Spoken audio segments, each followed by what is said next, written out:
Acid on a woman's face. That line encapsulates a terrible, tragic narrative.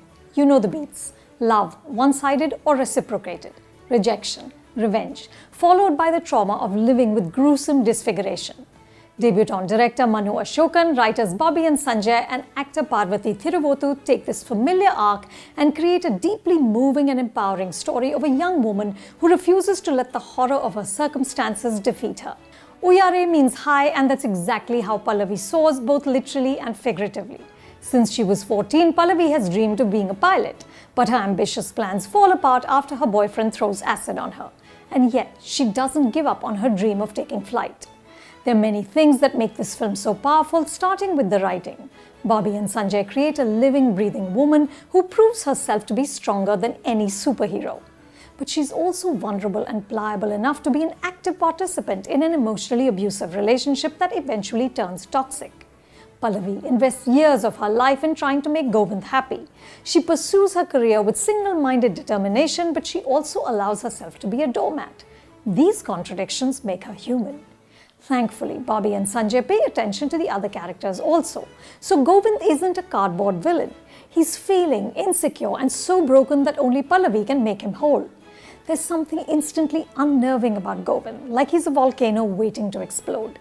Asif Ali, who plays him, grasps his specific sickness. There's also Pallavi's father, played by the wonderful Siddiqui, who stands with her every inch of her arduous battle. In a terrific scene, Govind's father comes to Pallavi's father to beg him to ask his daughter to withdraw the case against his son. Pallavi walks in and without saying a word just sits in front of Govind's father, staring at him with a half-burned face. She says nothing, and yet she forces him to confront the horror of what his son has done.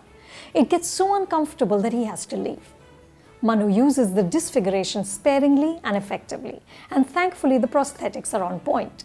Early on, Pallavi keeps her face hidden, but as she becomes more sure of herself, she exposes her burnt side. It becomes a natural part of her. This story could have easily tipped into overdramatic, but Manu doesn't underline the horror. Yes, we do get a scene in which Pallavi removes her bandages for the first time in the hospital, and we have to guess the extent of damage from the expression on her father's face. But he doesn't scream in horror or crumble. He looks stricken but stands strong for his daughter. It's controlled and therefore more heartbreaking. Of course, Uyare is powered by Parvathy, who delivers a remarkable performance. At no point does she allow you to pity Pallavi, but she doesn't play her as heroic either. You see the rage, the bitterness, anguish, and the struggle to keep afloat. And through this gamut of emotions, you see her inner strength and steely resolve. Uyare occasionally trips. Some of the sequences in the tower control room and on the runway seem amateurish, and there are football-sized loopholes in logic. Also, the character of Vishal, who comes in like a knight in shining armor, felt a little too good to be true, but Tovino Thomas plays him with such self-deprecating charm that it's easy to buy into it. This film isn't about inventive storytelling. Uyare is designed to push buttons. At the end, Manu wants you to cry and cheer as Pallavi soars.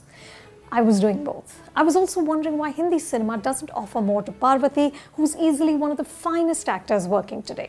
You can see the film on Netflix.